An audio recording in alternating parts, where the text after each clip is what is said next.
90s was a time of epic soundtracks, from Clueless's pop extravaganza to Romeo and Juliet's swoony seduction to Trainspotting's frenzied club mix.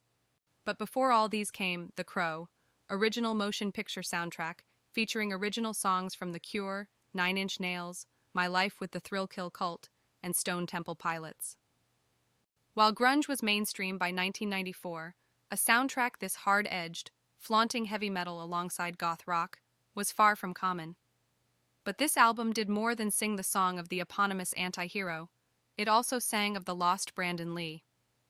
Inspired by James O Barr's 1989 comic book series, The Crow was to be Lee's launchpad to stardom. As the forlorn lover Eric Draven, who is resurrected from the dead on the anniversary of his fiancée's murder to seek vigilante justice, Lee would get to flex his acting chops along with his physical prowess.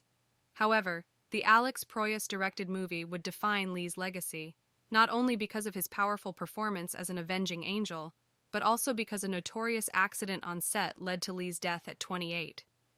The Crow arrived in 1994 already a shadowy legend, with Brandon Lee's accidental death at the hands of a prop gun mishap the year before lending the whole thing an air of haunted mystery.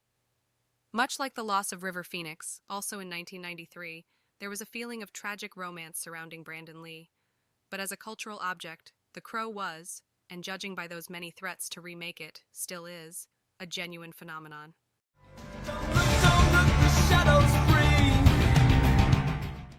The album featured covers, including Nine Inch Nails, who covered Joy Division's Dead Souls, Pantera, who covered Poison Idea's The Badge, and Rollins Band, who covered Suicide's Ghost Rider, which is about a Marvel Comics character. Rage Against the Machine re-recorded their 1992 B-side Darkness of Greed and renamed it Darkness for this soundtrack. My Life with the Thrill Kill Cult re-recorded their original song Nervous Shians and retitled it After the Flesh for this film. They were also the band on stage during the nightclub shootout scene. The Cure also wrote the song Burn for the movie. Stone Temple Pilots originally intended to re-record a song off their Mighty Joe Young demo, titled Only Dying, but instead chose to submit the track Big Empty to the project when Brandon Lee was accidentally killed on set during production. Medicine re-recorded their song Time Baby 2 for the film's soundtrack album as Time Baby 3, which featured guest vocals by Elizabeth Fraser of Cocteau Twins, although the original version is performed by Medicine in the film. It Can't Rain All the Time was co-written by Jane Siberry and the film's composer Graham Revel, performed by Siberry.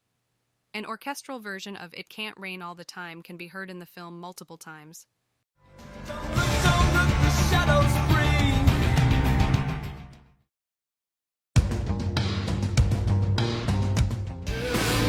Time to take her home.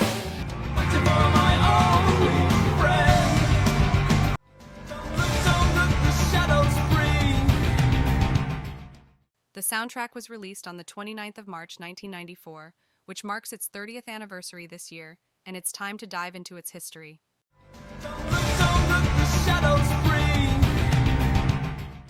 In the comics, it's unclear what Revenant Eric Draven did for a living, though, according to Jeff Most, the producer, creator O Barr imagined he'd have a job like house painter or something decidedly unglamorous.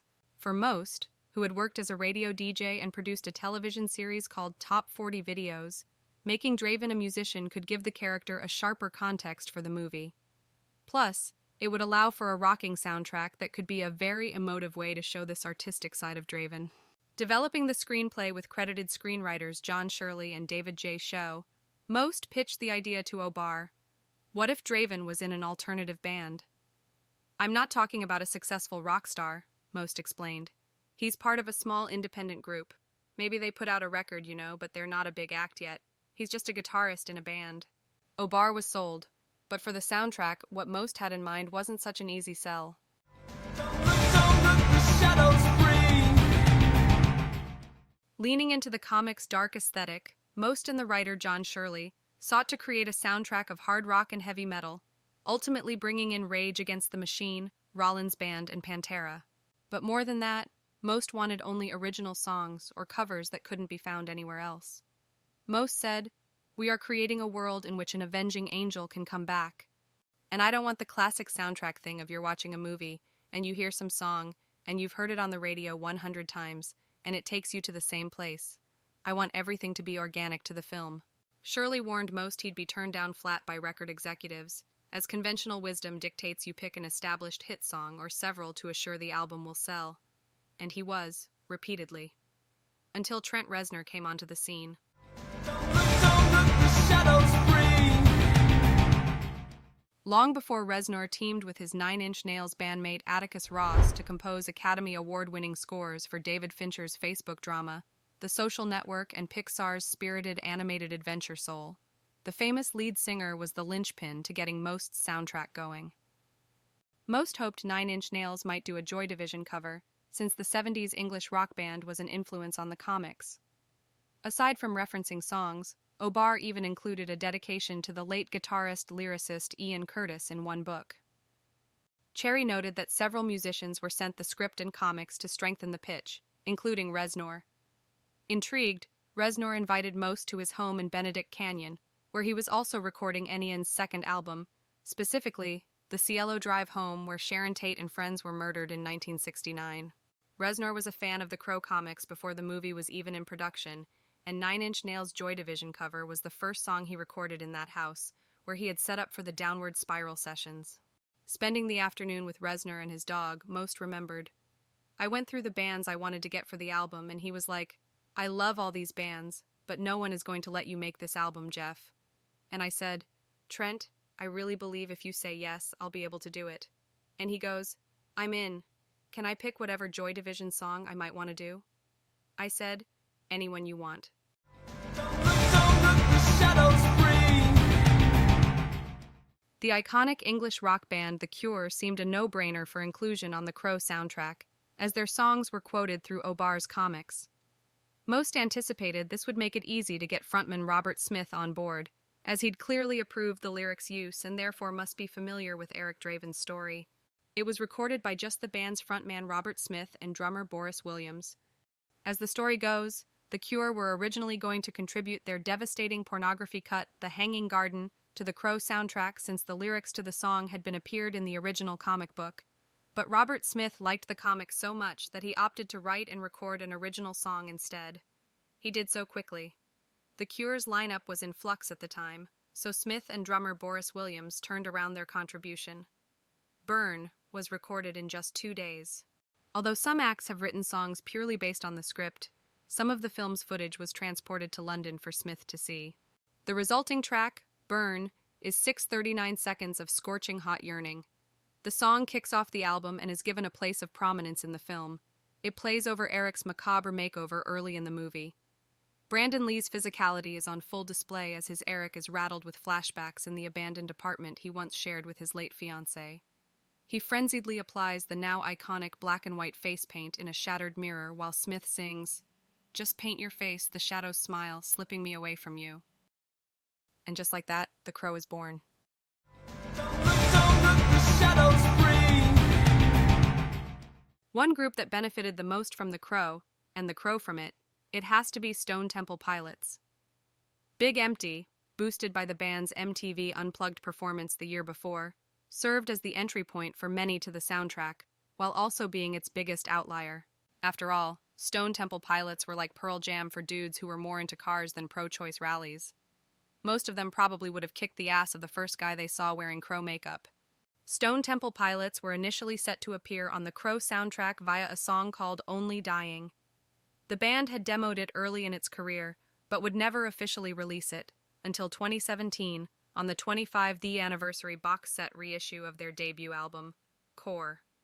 STP changed their plans after Crow star Brandon Lee was killed in an on-set accident, deciding that a darkly satiric song mocking death, as producer Jeff Most described Only Dying to MTV.com in 2009, would be in poor taste. Drummer Eric Kretz told Rolling Stone, "We wrote it maybe 9 months after Dean DeLeo, the guitarist, joined the band, and we recorded it in a studio in North Hollywood before we got signed. I remember Scott Weiland really wanted to redo the song, and quite honestly, the guitar tone we chose on that, I don't know what I was thinking," DeLeo said. "Maybe I was listening to too much Robert Smith or something. It's a song where I don't think we reached our full potential as songwriters quite yet, but honestly, it really is a beautiful song." Don't look, the shadows bring. Similarly, Rage Against the Machine offers up a re-recording of one of its earliest known songs in Darkness, a jazzy little rap metal ditty about the Native American genocide, featuring a spoken word breakdown on how AIDS is killing the entire African nation. Sure, maybe it seems a little off topic for a movie about a zombie rocker killing interchangeable gangsters to avenge his girlfriend's murder, and as such, you don't hear more than a few seconds of it in the actual movie.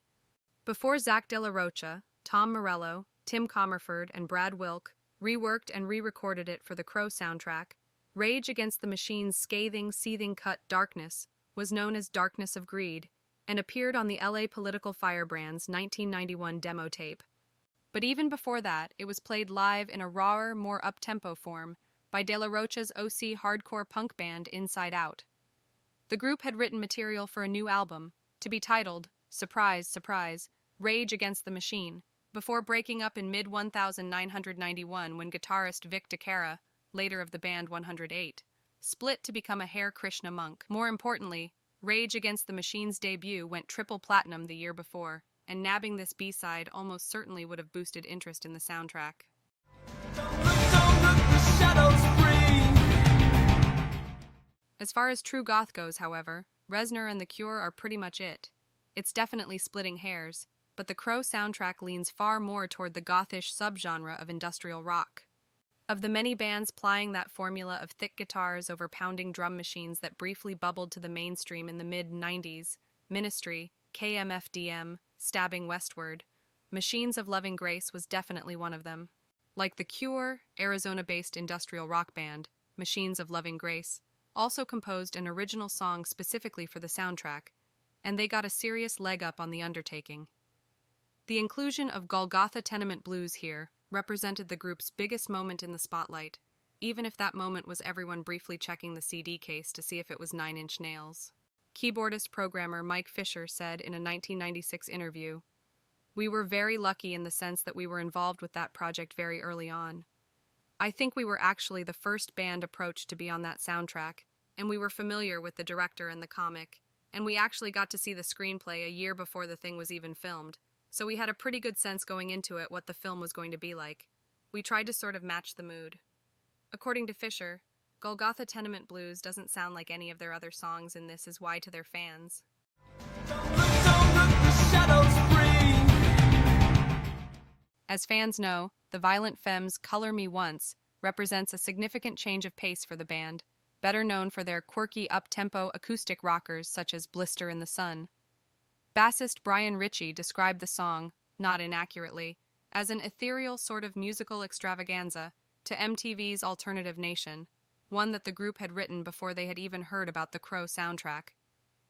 In the film, it's just indiscernible background noise for a scene set in the world's saddest bar, yet on the album it provides a nice breather from all the thrashing and teeth gnashing, and you could probably credit it with the minor MTV popularity of the similarly creepy Breaking Up from that year's New Times. When they were finally offered a slot on said soundtrack, Color Me Once came to mind as a fitting inclusion. They sent it to the producers, and according to Ritchie, "We must have it, we can't live without it, and the rest is history." Don't let the shadows breathe. Henry Rollins first recorded Ghostwriter for his 1987 solo album, Hot Animal Machine, but he was drawn to the song not out of some love for the skull-headed Marvel superhero, but because of his deep fandom for the proto-punk band Suicide. Singer Alan Vega and keyboardist Martin Rev wrote and recorded the song in 1977. The NYC group's original is a pulsing, whispery cut that's a far cry from the Jim Morrison Does sludgy blues metal rendition heard on the Crow soundtrack. Marvel.com once asked Rollins about the cover in reference to the superhero. "Were you a fan of Ghostwriter, or just the song, or what?" To which the former Black Flag frontman responded, "I was raised on the first Suicide album, and the singer Alan Vega is a very longtime pal of mine, and so it was basically just a tribute to Alan and Marty, the two guys in Suicide. I'm not very familiar with the actual comic book character, all I know that he's very angry." The singer said, likely to the disappointment of his interviewer. Don't let the shadows breathe. Before the song appeared on Helmet's Andy Wallace-produced 1994 album Betty, Milquetoast or Milquetoast was unleashed in a more distorted and industrialized form on the Crow soundtrack. This take was helmed by Butch Vig, best known for his work on a little album called Nevermind, and later for playing in a band called Garbage. Page Hamilton, the frontman of the band, told Rolling Stone, "I wanted to work with Butch before, but I was wary because of the whole Nirvana thing. Record companies wanted everything Nirvana, but we weren't Nirvana, but I met him and really liked him." Vig had suggestions for the song, and these ended up influencing both the Crow and Betty versions. Hamilton revealed, "Butch gave me the idea to have no guitars on the first verse. Like, why don't you mute the guitars here and just do this vocal thing? And then he added that Pink Floyd AM radio effect to my voice. That all changed the feel of the song because originally it was in your face right from the beginning, which is kind of our thing. Helmet's not really known for dynamics. But Butch was like, how about some dynamics? And I said, what a great idea. It turned out to be one of my favorite things on the album. Don't look, the shadows breathe. The Chicago industrial disco sleaze rock outfit filmed their cameo over 2 days of extremely harsh conditions. Founding member Buzz McCoy recalled the experience. "We did it in a cement factory and it was like minus 20 degrees outside. It was an abandoned cement factory and it was really, I would say, it was about 20 degrees in there because it was cold and damp because it was so cold outside. We were, literally, freezing with leather and everything on. They had one room that had a heater in it that was for us, but all the kids in the audience that were shirtless and stuff were freezing. They were shivering in blankets for hours, and then they'd get up and dance, and then they'd go lay down and shiver in blankets, and we did it for 2 days." Adding to the punishment, McCoy said they played the song about 10,000 times. "We'd do like half a verse and then cut, and we'd sit around for 2 hours and then, okay, do it again, and then do another half a song and then wait for 3 hours. Don't look, the shadows breathe. The Troubadours of Noise pop from the United Kingdom, Jesus and Mary Chain, first released their now classic single Snake Driver to the world in 1993 through a compilation of singles and rare tracks from July named The Sound of Speed, 8 months before the March '94 release of the Crow soundtrack. According to a brief '93 interview with the band on MTV's Alternative Nation, that was not the case, however. The producers had asked us for a song, and we went into our studio, messed around with a couple possible ideas, the band's Jim Reed says in the clip. This one worked out the best. Indeed it did. Lyrics of syphilitic hetero friends and fading photographs of God and all. Don't look, the shadows breathe. The Crow. Original motion picture soundtrack is the holy grail of soundtracks. Rather than focusing on grunge, which had hit the mainstream at that point, and that was huge in the '90s, it focused in goth rock, alternative, and heavy metal. Bands like The Cure, 9 Inch Nails, and Stone Temple Pilots were important for that decade, and so for this soundtrack and the movie. If you were a '90s kid, you will feel nostalgic with this video, and if you have the record on your possession, let me tell you that you're lucky, because many collectors are willing to pay to get the original into their hands. Trust us, we know what we are talking about. If you like this tribute and feeling nostalgic, tell us if you have the original soundtrack, which track is your favorite, and have you seen the movie.